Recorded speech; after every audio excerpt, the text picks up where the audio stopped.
Thank you for stopping by at the Movie Marquee. Our podcast reviews well-known movies and contains spoilers. The podcast may contain mature subject matter and mature language. Listener discretion is advised. Enjoy the show. Quiet on set. Places, everybody. And action.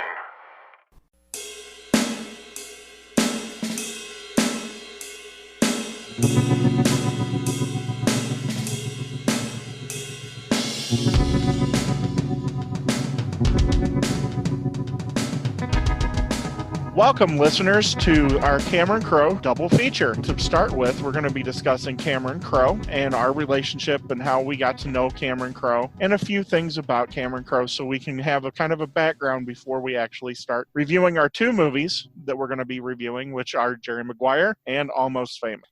So, Ken, how did you come to know Cameron Crowe and his work?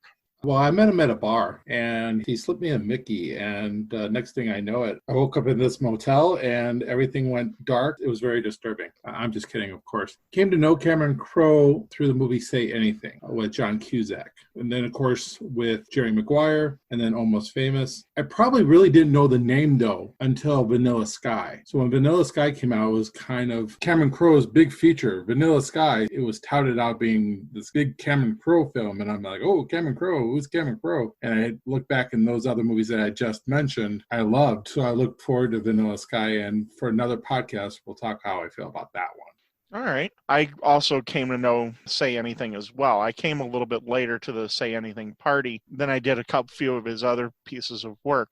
Eric, how did you come to Cameron Crowe?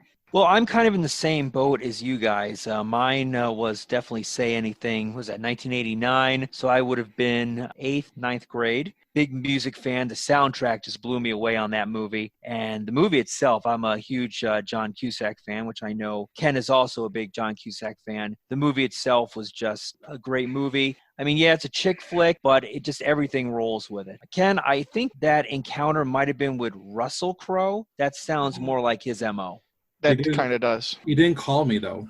Yeah, that's definitely Russell Crowe. Probably for the best. He probably would have thrown the phone at you. But as you just mentioned, Eric, the music is something that probably hit on a lot with Cameron Crowe because Freudian slip, because it is an integral part of every one of his movies. It's kind of a hallmark of him. I came to know Cameron Crowe and his work in the strangest of places. When I was in early high school, bought a 4-disc set of Led Zeppelin because Led Zeppelin's one of my favorite bands. And of course, in the box set came a huge liner notes thing, and it was written by Cameron Crowe. And I didn't know who Cameron Crowe was, but when I read the liner notes, it was amazing. I just fell in love with his writing. Then went further and started digging, and that's when I realized, oh, he did, in fact, write and direct Say Anything, which I liked, and it really fits into that 80s motif movie. It's technically not one of the Brat Pack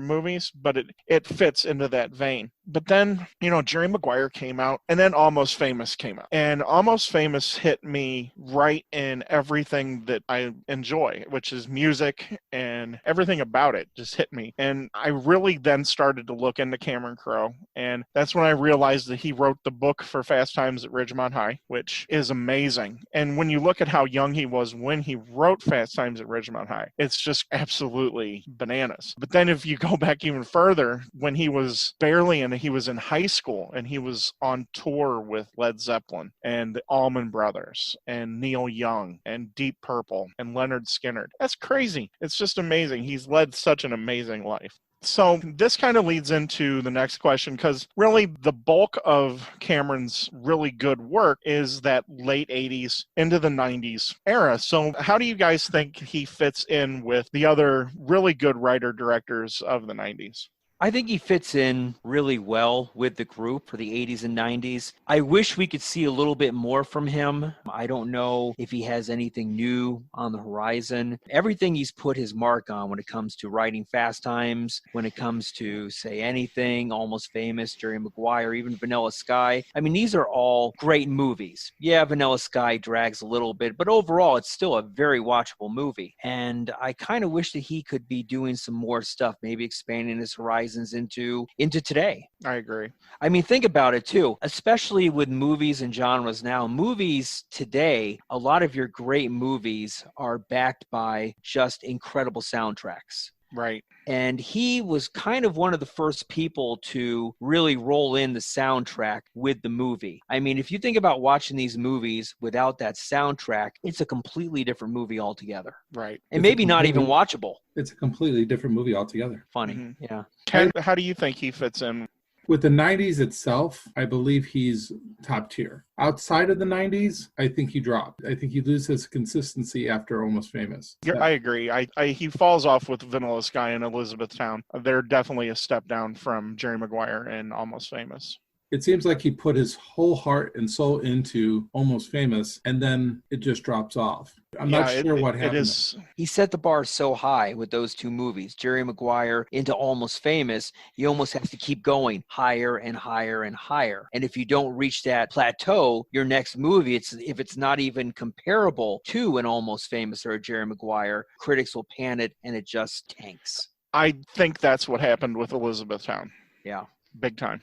I definitely agree with both of you, but I agree with Ken that he really fits into the 90s well. I'll bring up one of the other movies that shows that he fit into the 90s really well, and that's Singles, because that's another movie. It's about kind of rock stars and living that poor rock star existence, kind of. And that's another place that I really connected with Cameron on, because he kind of spoke to me in that way, because going into high school, most of my high school years were spent with Nirvana and Pearl Jam and all of the Seattle grunge groups. And that's really something that I connected with, Singles. And I think that's one of it was not a commercial success, but I think it's found more of a cult audience, especially with our generation who lived and transformed with the grunge movement.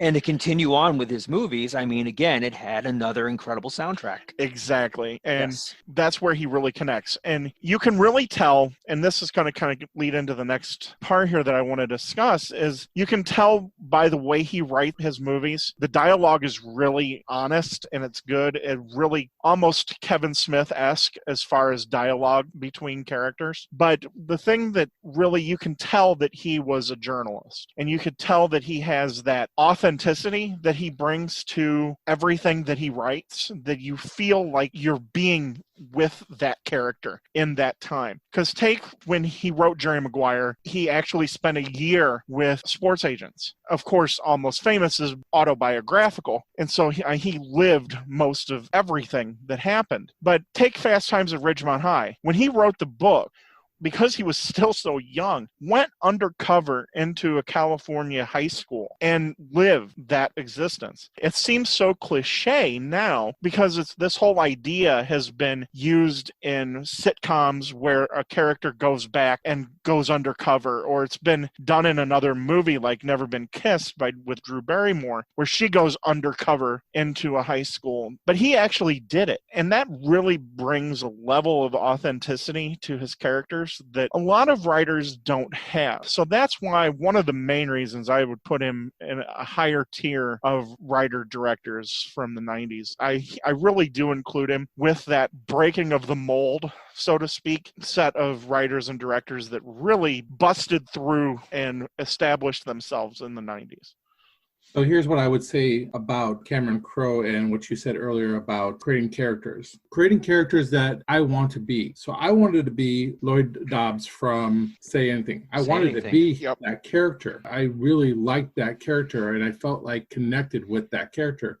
I wanted to be Jerry Maguire. I connected with Jerry Maguire. And then in Almost Famous, I connected with William and how he looked at everything, the band and Penny Lane. And I think after Almost Famous, he loses that character that you connect to and want to be. I don't want to be the character in Elizabethtown or Vanilla Sky. Somewhere he loses that, and I lost the connection to those characters. I don't disagree with that. Yeah, I would agree with that as well. The movies themselves after Almost Famous, Elizabethtown, Vanilla Sky, it's almost like a different, it is a different genre of movie. Mm-hmm. Totally different character base. Mm-hmm. When did he divorce his wife?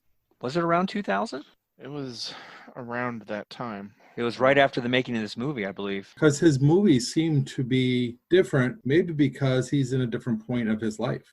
Oh, that's a good point. You go through a divorce, your whole life changes. That's true. And Yeah. also, he's older now. I have not seen We Bought a Zoo, but it kind of seems like from everything that I've read and heard, he kind of found that again with He Bought a Zoo. It was 2010 is when he divorced Nancy. So 10 years after. So it really didn't probably play a part in that. He came out with Well, Vanilla Sky during that time and Elizabethtown during that time. let's be honest here. When you go through a divorce, it's not like you wake up the next morning and go, I hate you, I'm going to leave you. Right. It usually takes a few years for that to culminate. So this probably started happening around 2005 in that ballpark, a couple years into it. So I think it probably did affect, was Vanilla Sky, 2006, 2007? 2001. Oh, where am I? Really, 2001? So he made that a year after Almost Famous? Yeah. Wow.